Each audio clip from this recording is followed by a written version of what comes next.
Ravi అస్తమించిన British సామ్రాజ్యాన్ని ఎదిరించి పోరాడిన ఎందరో వీరుల త్యాగఫలం ద్వారా మనకు స్వాతంత్రంగా సిద్ధించిందని ఉత్తర కంచి సర్పంచ్ మంతెన వెంకటరమణ సుబ్బారెడ్డి సాగు చైర్మన్ ఇల్లాప్పారావు అన్నారు.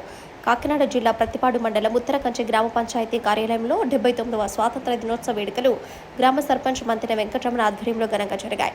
తొలుత మహాత్మా గాంధీ, డాక్టర్ బిఆర్ అంబేద్కర్ చిత్రపటాలకు పూలమాలలు వేసి ఘన నివాళులర్పించి జాతీయ పతాకాన్ని ఆవిష్కరించారు. ఈ సందర్భంగా గ్రామ సర్పంచ్ మంతెన వెంకటరమణ సుబ్బారెడ్డి సాగర్ చైర్మన్ ఇల్లాప్పారావు మాట్లాడుతూ ఎన్నో త్యాగాల ద్వారా దేశానికి స్వాతంత్రం వచ్చిందన్నారు. ప్రతి ఒక్కరూ స్వేచ్ఛగా జీవించే హక్కులు లభించాయన్నారు.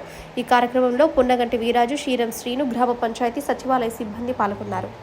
బ్రిటిష్ రాణి ఏదైతే ఉన్నారో ఆ రాణి గారి ఆధ్వర్యంలో భారతదేశం మనకి పరిపాలించడం జరిగింది. ఈ పరిపాలనా కాలంలో ఈ బ్రిటిష్ వారికి డైరెక్ట్ పరిపాలనగా వెళ్ళిపోయింది. బ్రిటిష్ వారి చేతిలో మన యొక్క మొత్తం మన దేశం యొక్క రాజులు కానీ ఎవరు కానీ అక్కడ అసలు మనకి యొక్క స్వేచ్ఛ స్వాభావత్వం లేదు, ఏమీ లేదన్నమాట. వెళ్ళిపోవడం వాళ్ళు పరిపాలించడం వాళ్ళలో మనం పట్టు బానిసలుగా భావించడం, మన దేశ సంపద అంతా వాళ్ళు దోసుకొని పోవడం, వాళ్ళు అభివృద్ధి చెందడం. ఇక్కడ ఏదైతే ఈస్టర్న్ కమిటీ పేరుతో ఎప్పుడో మళ్ళీ భారతదేశ పరిపాలన ఎప్పుడైతే తీసుకున్నారో వాళ్ళంతా మనం పట్టు బానిసల కింద చేయడం, మన భారతదేశాన్ని పేదరిక ఎంతో రాసుల కింద పోసేవారట. మన కవులు పోవడం అని చెప్పారు. బంగారం ఇవన్నీ కూడా రాసుల కింద పోసి అమ్మేవారట. అలాంటి దాన్ని దోసుకొని పోయారు. అలాగే సాహిత్యాన్ని మన దేశంలో బోర్డు సాహిత్యం లేదు.